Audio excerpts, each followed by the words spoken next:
from the name itself, Genoa comes from the city of Vienna. Vienna in Austria.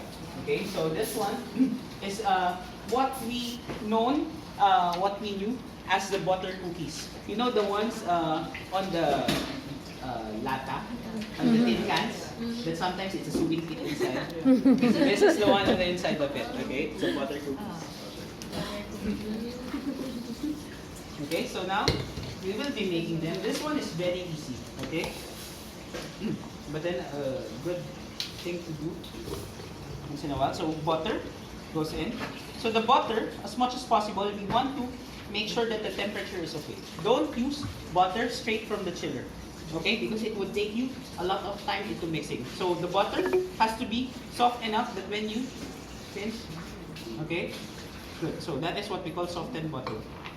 So we use softened butter, but then don't, like for example, we have to use it right away and it came from the chiller. So don't melt it, okay? Because what happens is that just a little part melts, but then the others are still solid. So you have to make sure that everything is melts up or softens on the same temperature. So you just take it out and like a life hack, get a mug or a bowl, heat it up, and then place it underwards. In no time it will be soft already. And we use a paddle attachment for this one. Okay? So first, we put this on medium speed, and then you start to cream. Okay? The thing is creaming the butter. So what happens is that from a soft texture, we want to make sure that it somehow resembles a texture of a wax. Okay? You know texture of a wax? It's like very smooth already. Or like a spread. So you just cream it.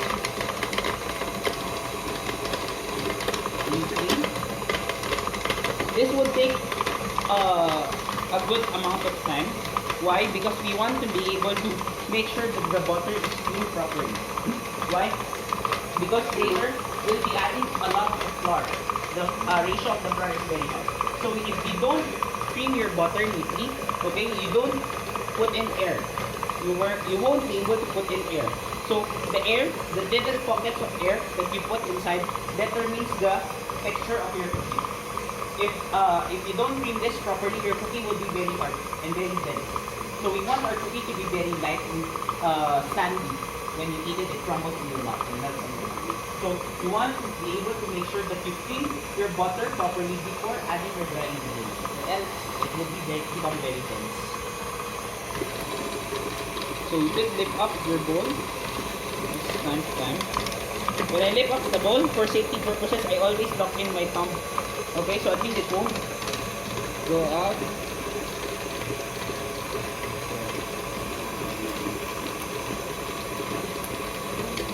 You can go high actually on this beginning, just to properly soften it, and then we could go medium speed again, back to medium speed to cream it. So every once in a while, this is the thing you have to do. You scrape it, okay, and then place it on the paddle. Okay, some students, they have this kind of thing that after they scrape it to the side of the bowl. Okay, it's nonsense because the side doesn't reach. Okay, so you place it back into the paddle. So at least when you mix it again, it would mix, and it leaves it clean. So at least you could hold it.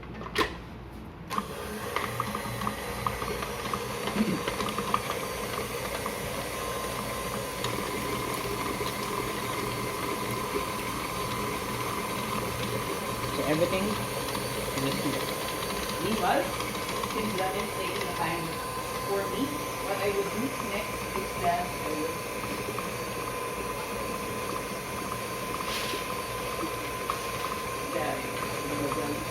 I'm here to so what I tend to do is that I would sit in the flour.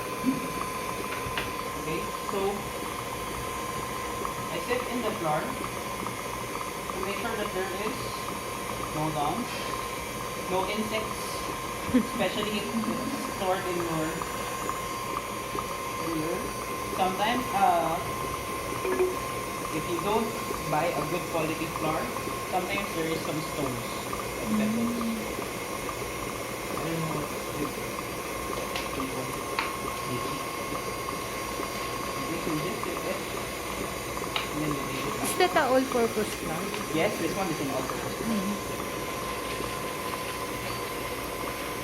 So I always use a parchment paper like this because it's very clean for me to use.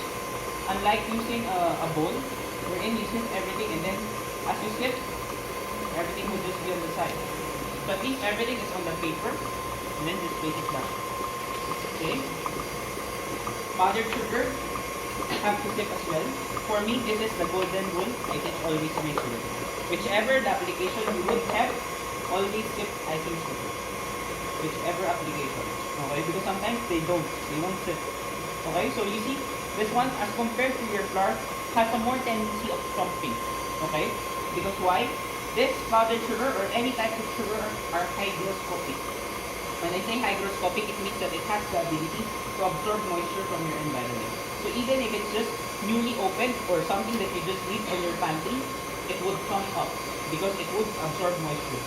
So if you don't sip it nicely, you see, those type of big pieces would go onto your cookie. And even if it's big, it would still be full.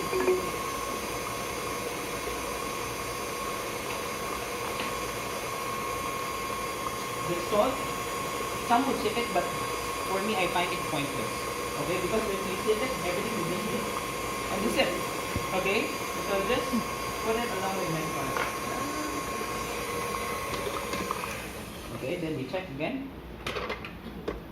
How about Okay. the sugar? Do you have to shift the sugar? Granulated sugar, I don't. No. Just the powdered sugar. Okay, for me, this one is still could need more, more creaming. So you see, the process of creaming it. You see the butter a while ago. Okay, it's very yellowish. So after creaming for some time, it becomes very pale and light. Okay, so the more you cream it, the more it means it is an indication of that you are putting in air inside. Okay, so sometimes more you cream, it would become very white. That is why we have a term we call the butter cream. Okay, the butter cream, what is the color of it? Very light, right? And very white. Because it is cream properly, that it is takes a lot of air. So we're like making butter cream. So, how to check? First is the color. Okay, it has to be very light and fluffy as well. So it's not very dense. Okay, without even getting, you have to scrape it from the side. And if there is no tension, okay, if you don't find it very difficult to scrape on the side, then it means it's creamed properly as well already. So at this point, I could now stop. And then I would start to add in my powdered sugar. So in making basic cookies, there is a cheat code that we always follow. Either be it a chocolate cookie or this type of cookie. It always follows the same stages or same steps. Okay, so our cheat code would always be what we call the DSEF. Very easy to remember.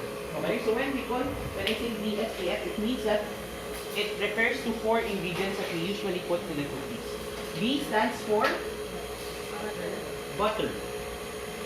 Okay. S stands for sugar. E is for eggs. And F is for flour. Okay? So you only have to follow this step. So chef, how come if my recipe doesn't have butter? It calls for shortening.